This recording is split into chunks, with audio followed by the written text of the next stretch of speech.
atudwan sema hudo bi eka ho ayede eba bebo wo saa so kwakopia mu ewo nkran la akomfo ewo ho ne wonu magunsa ewo biaya magdan wo mkoka na japade bie eguye enu so no kwakopani arensem bi atudwa ewo ho ononyamfo Alexander Afenyoma Ken wato NDC fonkra wose mre ho ye ninka so eden ti kura en wo ka asasemu yi yebebo mu ntwemu ewo kaseboyi emu saa so ane beko akopie mu ewo eye enkran ho no a anche yenuanum nkranfo bedi ho mo afahye no wo sesei afutu na akwamo mu se asumdwe ani nkabom ayade ehie papa na yakọ no nyamfo Sam George na kache wo se DSTV hwebe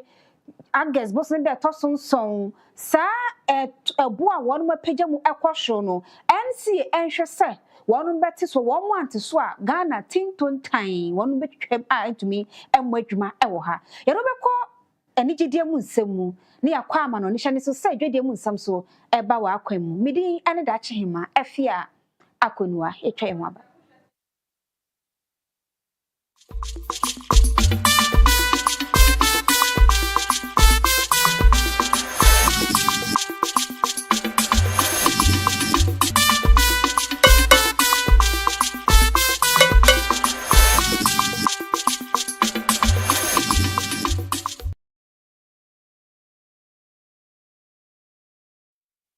Kasie bono emunchiremu enie special prosecutor kisi ajeben enada eneboto edwasa watunsa ede afre Paul adumokyere a okopie mu ewo airport ya wodi brewu bi wo ho na mbre bi atwemu sahwefo bekaya Christmas tree a wonmo ede sisi airport ya na ho shine ye no sika ne budget omde ba montene no na aginsemu ende ho nsem koso pa eno en watunsa frɛ ne sɛ wo meyi nsem bisabi no mo ahwehwemu esan so hu sɛ dream dia bi abata sa Christmas tree a wonum toto ye de ko boye airport no na no ada okopie mu wo ho no na kye se ekoba se ewo se wotua sika bi eye bill na so de japade esiso wo se woni bi enu ntina wufu ahya na ka kye saa na nu na nei wa kyerɛkyerɛ nsɛm akyerɛ nsɛm twofo empo sadia ne nsɛm no esikoba. Indeed, when we go to court, when we charge people, we go to court. We don't oppose bail. Other prosecutors, have we ever opposed bail? Last week Wednesday, I did an agreement in respect of the MPA matter. When it got to bail, I just got up and told leadership that we are not opposed to bail, so we are leaving it in the charge.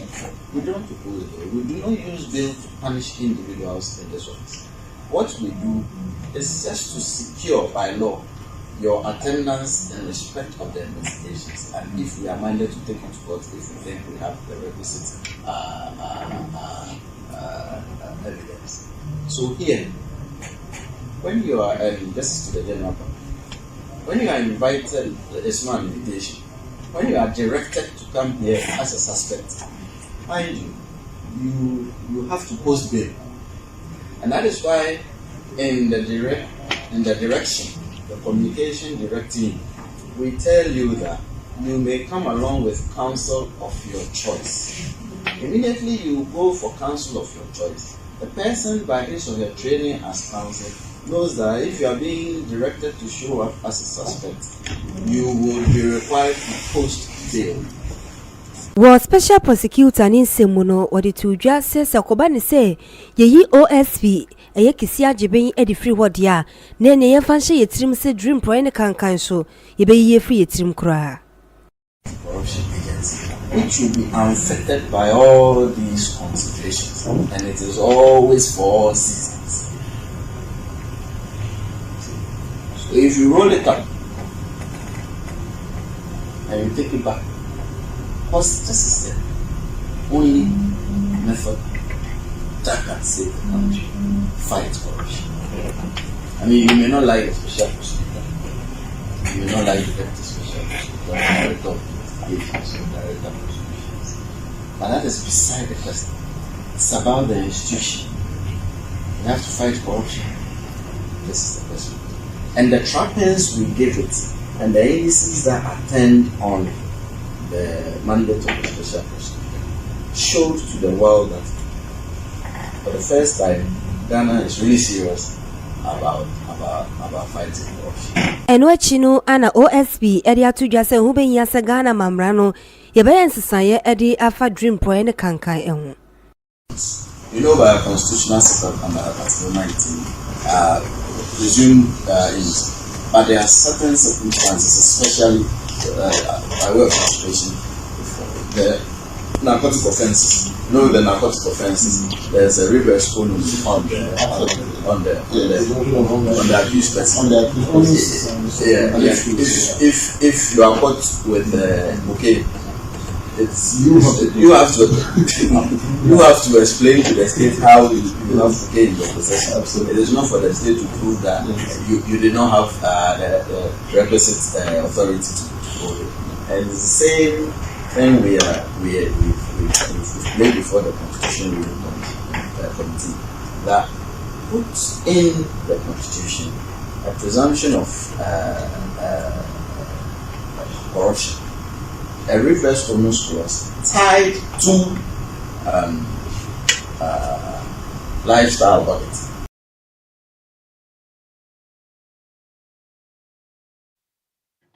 Another government accountability series ekoso nano ana communications minister ononyamfo Samuel na George ekasaye na DSTV one ma subscribe no one mo pagabo no mu kakra na watch say south mo one to media wadwene ho awonte ase enu ti wahye National Communications Authority say hwe be ukwada agasbo so de tosonson na say DSTV one hwe ente one subscription ebo no eso a one hwe say to mikrata dia mo mu no one beje fi one ensemu enu ti Ghana ha no na che say DSTV one mutimi nya adwuma e wo hama ni nya ye kopem bra one be hwe ate one subscription fee no eso. My fidelity is to the Ghanaian people. I have had to act in the interest of the Ghanaian people. And I believe that the Ghanaian people have been fleeced and exploited for too long. I wrote back to the NCA on Monday and directed the NCA in that letter to suspend the broadcasting license of DSTV effective 7th of August 2025 if they fail to effect a reduction in their bundle prices. I cannot, as minister, serving the Ghanaian people, continue to watch what can best be described as plain stealing happening to the Ghanaian people. In my letter to them, I gave them scenarios from 7 markets that DSTV is operating in. The same content in the premium bouquet that is offered to Ghanaians for $83 equivalent is offered to Nigerians for $29 equivalent. How can anyone explain this price disparity to me? Enough of the mistreatment of the Ghanaian consumer. They either comply with the reduction, because in Nigeria, in the same time frame that they say the Ghanaian cedi has depreciated by 240%, the Nigerian naira has depreciated by 409%. If Nigerians are paying equivalent of $29, DSTV must charge same here in Ghana, or we will suspend their broadcasting license effective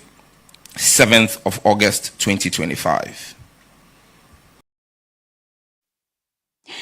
Engita hodie soafo ni nsema na wadi tu dwa eno no na se ahwefo bekaya adwada anumre ana beto dwa say chairman executive chairman Edma Magdan Group aya Daniel Macaulay ne warehouse bia e won kwan national security for yakopiem e ho akoka ade agufom ende ye hwensem trofo ne de dance fom kasa kasa nyina na se de nkoka warehouse no egufom no eye la priest ya won mo e ho say womu dwene ho a womu ntiase bone ban kwan wo ye a enu nti no womu bedi ni nya etesa nti na dey wonu akopie mu ho akwakogu nsa na wabra wonu mo ekono la chief priest ni gba jomo a wotoso enson woni nsɛmdwofo edi nkomo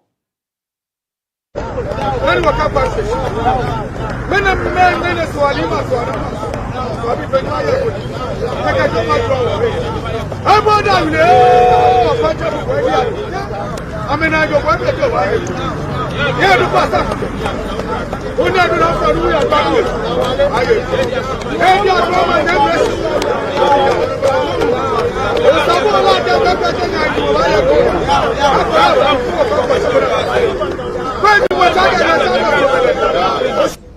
we should never pay that maybe the time Emra Akufo-Addo wo ho no mo ye sei ento yen so ya ba ye sei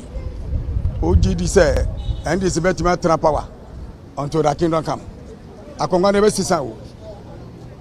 enti obu obi ade ne a okina ye bebu die but when Ghana yen tra Ghana enye niema bi a ense Magdan ninkwa employment ewo Ghana ono nipa busumi a o hwewom ana o twa won ka no bofa onya ye MP onya ye minister da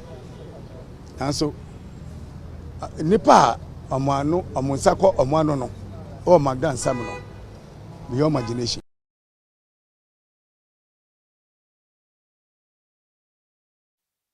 Anyway, and a course or our Magdan warehouse ya Jordan na jo national security for ka egu form enono. Na se waka se emre ye ninka so ni agiagie ne de kopem mo hwebedwemu a dom kuma no ba no dani a wono aso ye afutum peso so ma hwebedwani ononyamfo Alexander Kwame na afanyoma ken wono so ekasaye wono so semkro ya en woto ade amane dom dodo no na afi NDC aban se emre ho ye ninka so na wo wi wo fo nsan so a no wahwe wo de ebretu me dane abre bia eno ti de wono eye ne nei se kina bi wo mu ni ha o mi se wo mu se eden ene besie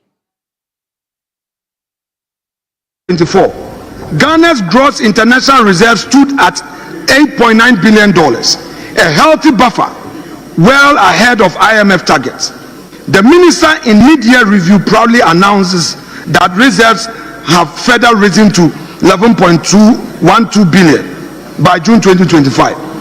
What he failed to clarify was that the 8.9 billion of that was inherited from the previous administration's efforts. The new addition in the first half of 2025 was just about 2.2 billion. Significant, yes, but not miraculous, given favorable trade winds and carryover programs. Crucial, Mr. Speaker, the Bank of Ghana's heavy intervention in the forest market has played an unsustainable role in propping up the city. This the IMF has pointed out, yet you are quiet. Despite earlier denial, it took the IMF to reveal that the first quarter of 2025 alone, the BOG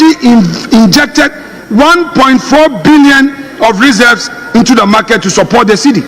Have you told Ghanaians this? Was this included in your media report? This kind of artificial support, effectively using scarce reserves to boost the city, can only be a short-term strategy. Indeed, the IMF has cautioned our government about the sustainability of this approach, urging that we reduce BOG's footprint and allow greater exchange rate flexibility going forward. On the ground, many importers and businesses will tell you a sobering truth. While the official interbank rate has shown a strong cedi, dollars have become scarce in the open market. A wide arbitrage has emerged. The cedi appears stronger on paper, but it is difficult for businesses to actually obtain forex at those rates. As one of my colleagues, Mr. Speaker, aptly put it, cedi no apeke, but Abochi has a dollar. They claim that they have introduced something they call 24-hour economy. They've touted it as a transformational plan to run Ghana's economy around the clock, spanning 8 pillars from Grow 24 to Connect 24. On paper, it promises 1.7 million jobs in 4 years and a productivity reboot. However, Mr. Speaker, this rhetoric of a nation that Ghana never sleeps collides with Ghana's own on-ground realities. Few African cities truly operate 24/7, and Accra is nowhere near a New York or Dubai. What we expect is for the government to make investment in the private sector, but there are no such signs. All they know is to focus in promoting Galamsey. Mr. Speaker, we would want to conclude by urging the NDC. You have an opportunity to govern. Focus on governance. Create a Ghana that is an opportunity for all. Stop hounding the Chief Justice. Stop politicizing the judiciary. Focus on a Ghana that will be attractive for all. Focus on a Ghana that all of us will be proud to be citizens of. Do not think that the power you have will last forever. Yemfi emrashebe jonie fa ye ni enkyeremu ewo nkranmantam no emu na enche ye nuanum kranfo ebedi wonum afahye kese homowo afahye eno enam so ema abahena se hene awo ni kote susubribi a wodi kan ade adesrede ato ni nuanum enkranfo enim se enkabom ani asundwe eyade ehia pa enti wo hwe se afie homowo no wo nyina beka won ho abomu na wo mo aye ba ko na wo motumi adi afahye no ewo asundwe kwanso we ye nkomo ne amane boni black edie onpa mo fe fa ka fine wo ta to ejole osumo be ke blomo ke to egbomo isajin de ba ni gan ke kashin enye wo onpa fai lebine agbono die enyo no hu mi pa wo ma chemo nu pai wona ke bibi ji wo so nu pai ni yo hin won pa nye fe fai nya ni gan ajoa nye ke na no kwale yo ne ke fun ajen ko nu wo bibi e wo kase akeja anyen osumo be egadon ye ni gan she osumo ni gan eye hin osumo se kusani de ke be ke na gbai baba jelemi noni usumo na ke ba febu ke ka fe onyami bu ka ke febu ke gbele abunu nonu nono sumo na ke ba febu ke ka fe onyami Enwachi no abehina si manche edi adisredede to omanpenin His Excellency John Dramani Mahama nim se enimonimu ye wonhwe se amasaman eye nsawom kwan no obewie no krakra mi pale fai woneke amasama tun sawan gbene ekwe ni egbegbe na ekakwe me nefe na me nya megbena Ghana bi fe nabo akeke bue oba fe wo ke hemo ke yeli yomi wo mi pa bo fai ke cho opportunity den no mi kebu ake wa masama gbene bo modern no kwa no gbena awo ni gbe akashi fe fo bo gba ba che because bo gbena me ni ba fe na me nya me gbena ka kwa me wo hemo kele yomi mi pa bo fai wa Don Dramani Mahama no fefo ni ke ngwopo je hwe mosani Institute of Competency-Based Education we no ehye Dominion University College no asia wonu mo ebu mo de papa ewo AI mu won mo abo mo modene a de eye AI course e ba bebe ogidi se we no ba boa magana 42 etimi anya nimde anya suahunu ewo AI mu sede on betimi de wonum adwuma na etimi obosan se no ewiase no eda ne 21st century de achi ade asan no mafoforo eba enu ti se wo hu AI mu na so hu sede a wo besifa de aba wo bra na etimi aboyi papa Dr. David King Bison aye lead consultant at the AI Africa project woni amanye boni black edin komo program ya shase I am say because by AI any idea aba in fact I am catching cover say AI no enye tool but it is the business of the day uhun as tool oh yes sir at your own what risks enti media na bemu no because now no you bet me use media no dey push sa agenda na ma government etumi ayeden esom na businesses nso etumi use sa AI ɛde aboa ɔmo etumi ama ɔmo etumi anya mfaso wɔ ɔmo adwuma ɔmo yɛ den ɔmo yɛ AI na sisi akɔyɛ sɛ those times na internet buy wo a wo ni AI knowledge no yɛbɛgya wesi yɛsan sɛ ndwuma no bebree wɔ hɔ a ndwuma a ɛwɔ sɛ woyɛ a wosan yɛ ne biom repeatedly no AI no bɛfa ne nyina na mumu media no mo space no sisi a yɛfrɛ bibi deep fake information misinformation ɛbɛyɛ den na wahu sɛ ade a yɛde ato hɔ yi AI anan yɛ AI na ɛno hia sɛ ɛwɔ sɛ mo no moti AI na ase sɛ na mbetumi use saa tool no etumi enya early detection na sɛ information ne nya motumi ehu otuma sɛ China September yi omo training kindergarten how to build cognitive models from the scratch. US apase bill into law so be training in kola and then again I am a minister ka say president apase baby we need to look at this thing from a holistic model. Ewa sansem kroye mu no ana Professor Kester awano ena woye otitini ya wada National Cyber Intelligence ano wabra wane black etwetwe enkomo no ensem sei ena wadi tudwa. A lot of people think that AI is evil, AI is bad, but in terms of the way it is, but AI is actually a very good thing. It's there to make our works easier, help us understand things better, and then saves time and increase productivity. So what we can do in terms of engaging AI is to use AI to speed up productivity in all the fields that we find ourselves: governance, security, education, military, farming, industrialization. We can use AI to guide us in terms of making works easier, increasing productivity. That will put us on a competitive advantage to other countries and other things that we do. Woshe afia emwa enkuntebo a National Road Safety Authority adiaba efa akwanhia ho no jwasa afie de no ewo soro pa o tutu enfie a etwam ekro no a enu ti no de wani kyeremu ewo twufu atimo kwa district no emu ewo fifi mantam mu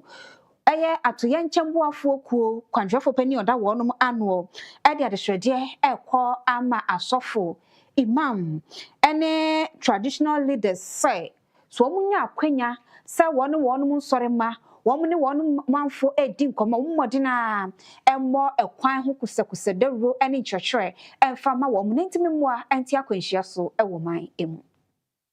nadbo enano peyane road safety fire service and MTT for and yaka boom as I say car bia so nya fire extinguisher e de to ne car mu nya na bi esi te say fire outbreak bi nya ade a omo tumi de say fire extinguisher e de dum sa eja no ba ebe ya say driver ni beto car ne bo ya din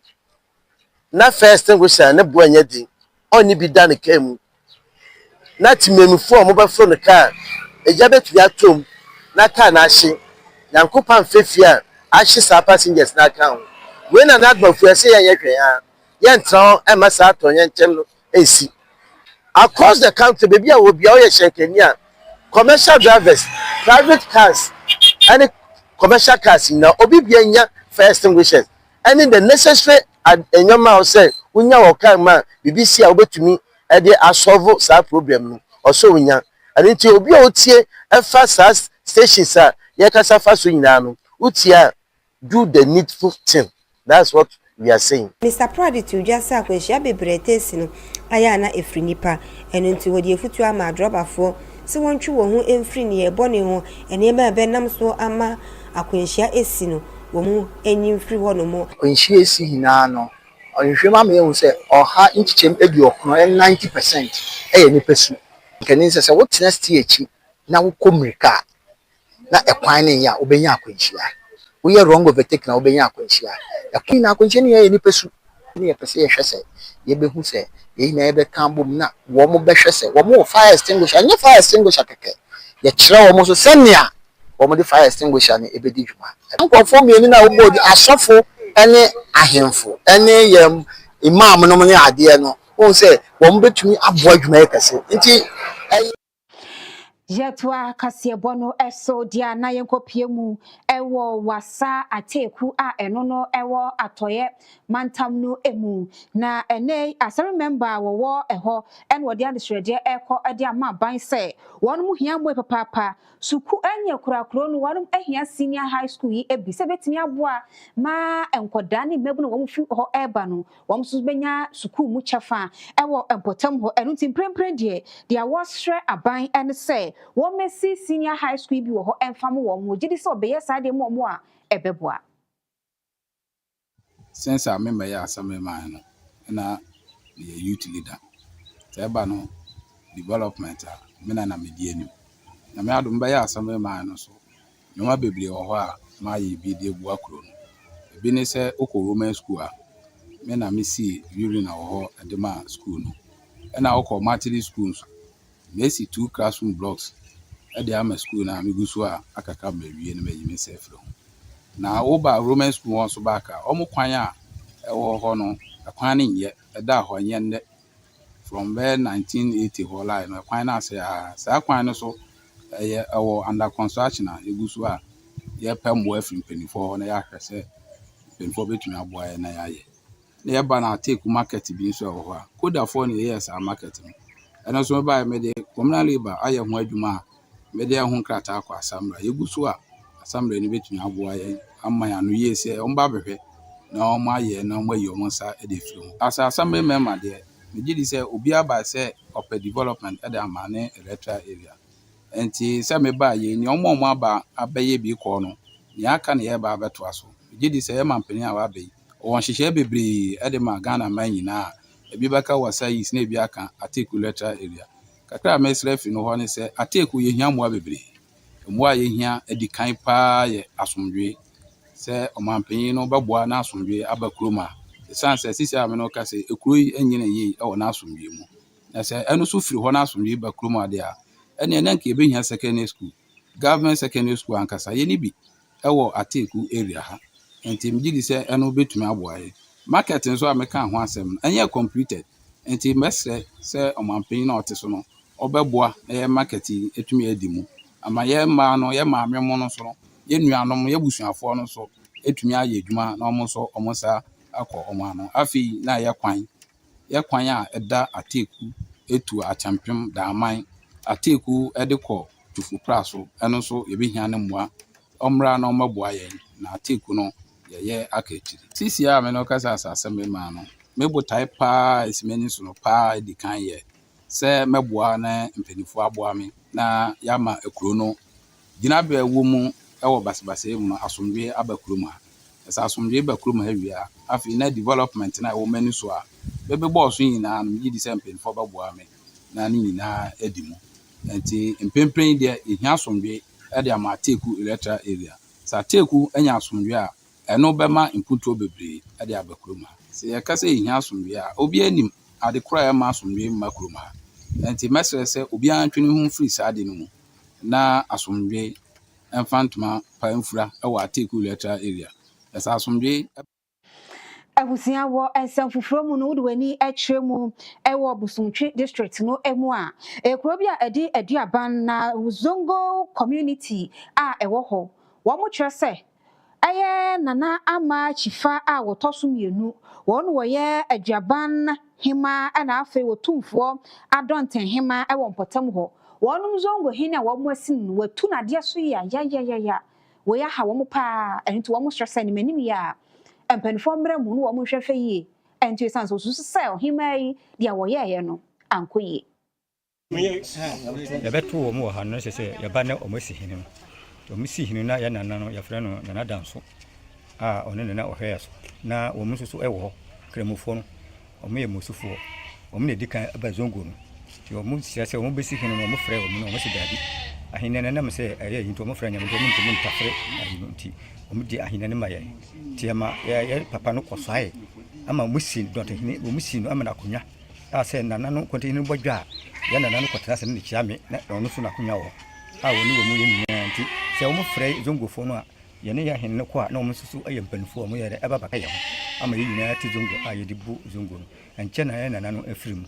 ti na ahema no bae no ani kwete hini no na mo yɛ sɛ anka ɔmo pɛ sɛ ɔmo yi ɛmo bi na odi asi ahene nti odi atwa anim nti yɛbaa no yɛbɛdwendwene ho no na yɛsɛ ɛne deɛ yɛnim sɛ obɛdi hene no yɛ nipa ne nnipa ketewa nie nti yɛmfa ɔno nkɔ di hene ɔmo sɛ dabi ɔmo mpene na ɔmo na ɛdi kan baa ɛna ɛsɛ dabi ɛnyɛ adi kan baa sɛm ɛdi kan baa no mu nana no sɛ ɔmo mpɛ ɛna mo di ama yɛn nti sɛ mo pɛ ahene no deɛ a ɛne na ɛsɛ sɛ yɛn a yɛdi no yɛn na yɛbɛpɛ obi no ɛde si na ɛna ɔmo nte aseɛ na yɛde kɔ akɔtɔ nana ahema anim na ɔsɛ ɛneɛ obiara ntwerɛ na bakɔsɛm mmra ama yɛhwerɛ bakɔsɛm ɛde kɔ maa wɔm ɔne kɔntene ɔmo nyinaa na ɔmo badwa na ɔmo gyiɛ nti ɔmo sɛ ɔmo hwehwɛ mu a yɛbɛdu no ɔmo afrɛ yɛn ɔmo kyɛ yɛnte ho hwee sɛ na ɔhwɛ sɛ ne ɔmo frɛ ɔmo se ɛnɛ yɛmmra na ɔbɛyi yɛ ɛso hene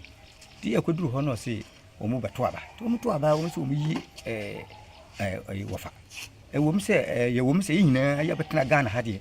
yɛnka sɛ ɔmo yɛ mɔsofoɔ nti na mu yɛ Ghanafoɔ na mu adeɛ deɛ wɔ no ɛna wɔdie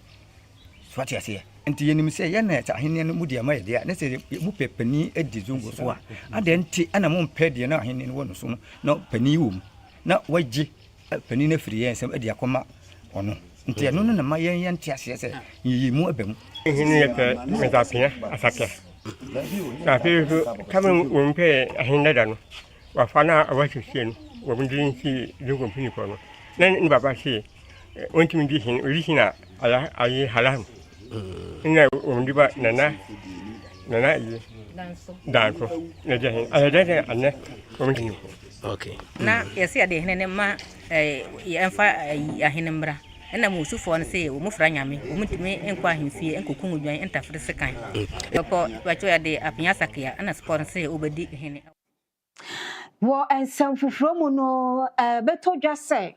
abrodunkwa anu wo emfifi mantamu no awaleja ye kwaso wo hopa se de wo mu jeja wade ani we na koye wo haw e de amampanfo a wonu mu e wo krom ho enu ti anamso ema stu uncle e de ma wo mahene a wo abrodunkwa e de adesrede e kwa amampanfo se de awaleja ye kwaso e wo abrodunkwa ne ha enti wonu mehwe sande se ya futuo se ya nkyerɛkyerɛw na wonu fa nkɔma wo awadefo a ɛwɔ hɔ esanse ensunsuanso we ne bɛkɔ akodue wonu mu ɛma so sanse awofo wonu mu gyegya wade ne ade na anhwɛ yi a na wonu ma abrabɔ no akoye bibia ɛwɔ hɔ ɛba ne sanso mpunto wonu mu ɛpɛ ɛwɔ krom hɔ no wɔn nsa entimi nka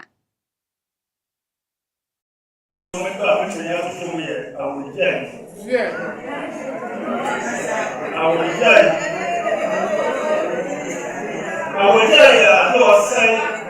from I will be you a whole now.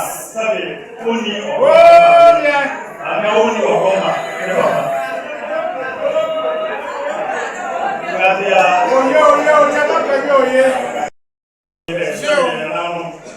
Send you ever. It took this as a while with the bisa asam na sukura asam obakan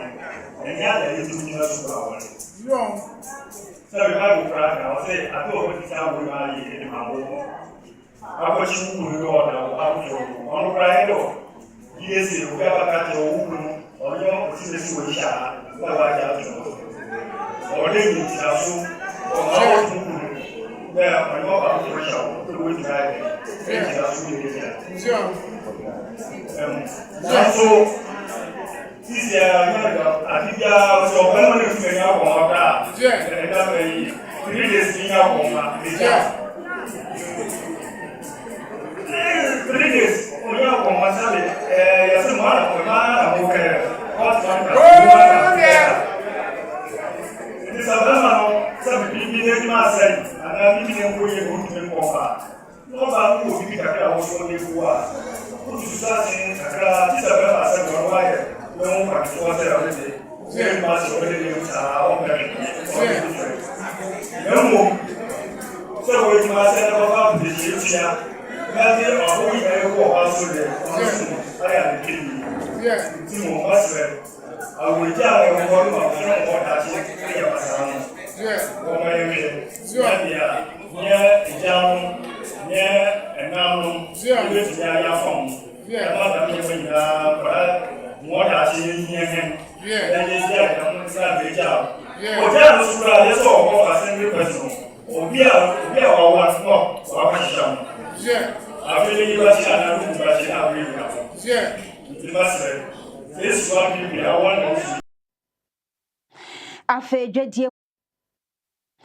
afedwadie mu ensem empenfo ade abeto dwa se August busumi yesimu yi eyade afam go ebo no ebekosho na diesel de wo kire se petrol no ebekosho na anhwa diesel bo no eso ebeti abakakra enite fi na ekoi sansa kire no ebesi. One reporter wadi eba ya ni nyina no guidelines a free oil marketing companies etwehia o maiga ne mu na wo hwemu nso a chamber of oil marketing companies na wo mo edimu ntintima ye pa efa no wondwumedie wo kyeremu se won report kire se wo hwe petrol ne bo wo oil pumps ahodo a ne bo no ekosoro akogina anchechemu hwe ne chiripo aduanan enso wo de tutu sika wa na kyerese 2 cedis 80 pesos liter bia diesel ana afi LPG prices no so no nso wo se eso ate akogina anchechemu hwe ne chiripo eduonu enkrom wo pumps ahodo na wo hwe oil marketing companies wo mo report ahodo a wo mo kyeremu se anya ade asese die wo metumi ayensesan bia wo miaya ahodo a wo mo tonton fuel essence products bebre na no na da so dwa so na wo hwe prices wo petroleum products na kyeremu se wodwama nso no akona nima akogina anchechemu hwe ne chiripo eduana miensa diesel ene enkaye no nso eso ate akogina anchechemu baako e chiripo eduonu mienu. Na Women Development Bank bank ya 2024 John Dramani Mahama mampeni abai to dwa so oba oba establish netimi aboa Ghana emma a wonum edidwa wonum ba ye mfan se bosom be yenson entemni Ghana for hwe ni mu anenei kasamafo edema vice president professor Nana Opoku Ajiman ede atodwa se wom de nemagu apon so enche kra sa bank no wom be fiase ewo man emu. What is handsome when you now to draw a one crime? Miss Pratt, edit to draw say, Osha initial budgeta, Omodin kind where Jumana and so. Sesino, one more adding my pegua, Proso, one more, so but me aboa Sicano, 400 million Ghana cedis. Now, one more day, Ashe Jumediano assay. Jones a Women's Development Bank, Omodin kind cry up our working committee, Omo Edi Juma, Afins, Womani Sika Crabia Hodo, any penny for Brenano and a Sincunia, Omo Atoto and Niema. Na sa women Development Bank ebeboa ema bebre enkenken ne woma won sikasem ewodwedie mu no ewo fom wo show mampani His Excellency John Dramani Mahama ne ni suade hunu nso obehwe ama manso omapeja omade omo ho ewo maiga ne mu nti an wode sign initiative aba se de be ya ebetumi aboa ema Abusia dia druso agudie mu ensem ya tonkratiawa Janet Ambitious wo basisia.